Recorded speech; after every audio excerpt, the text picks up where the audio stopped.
Finally, in this chapter we have two shell features that I'd like to show you, both of which pertain to line control. The first of them is that it's actually possible to run two or more Unix commands on the same line in a shell script. In other words, you could run a who command and an ls command on the same line before you press enter, as long as you separate the commands with a semicolon. Let's have a look at an example of that. This is actually a tricky little example, so I'd look at it closely if I were you. We've got two commands here, all on the same line. The first is the echo command. We're echoing out the text, please enter your name, colon. Notice that the colon is part of the echo command. It's just simply one of the characters that we're going to echo out to the screen. Then we have a semicolon which says to the shell, right, that's the end of one command, everything else on this line is actually another command, and the other command is, of course, read name. So let's have a look at that in action. Give you a simple example first. I'll just do a pwd, then a semicolon, and then an ls, and of course you get the two commands running like that. You get the current directory followed by the contents of the current directory. And now I'll show you that other example. Echo, please enter your name, colon, semicolon, and then read name.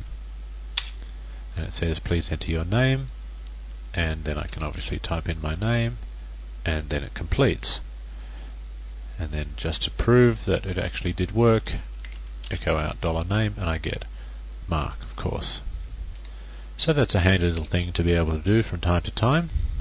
Let's have a look at the second line control option.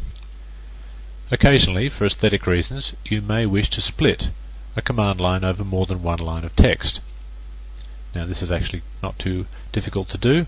You've actually seen a couple of ways of doing it already by surrounding the text with single or double quotes. But occasionally you want to do it when there is actually no appropriate use of quotes at all.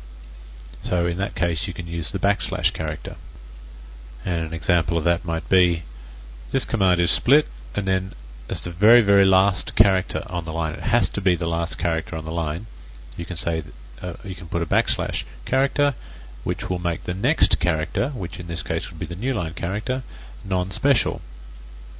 In other words, you'll still get the new line in your echoed output, but the new line is no longer considered to be the end of the command, which is what new lines are usually treated as.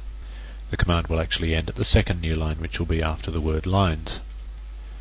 So keep that in mind when you're writing shell scripts. Occasionally you write great big long command lines and you don't want the text in the editor to automatically wrap, so you can actually wrap it yourself by putting a backslash on the end of the line.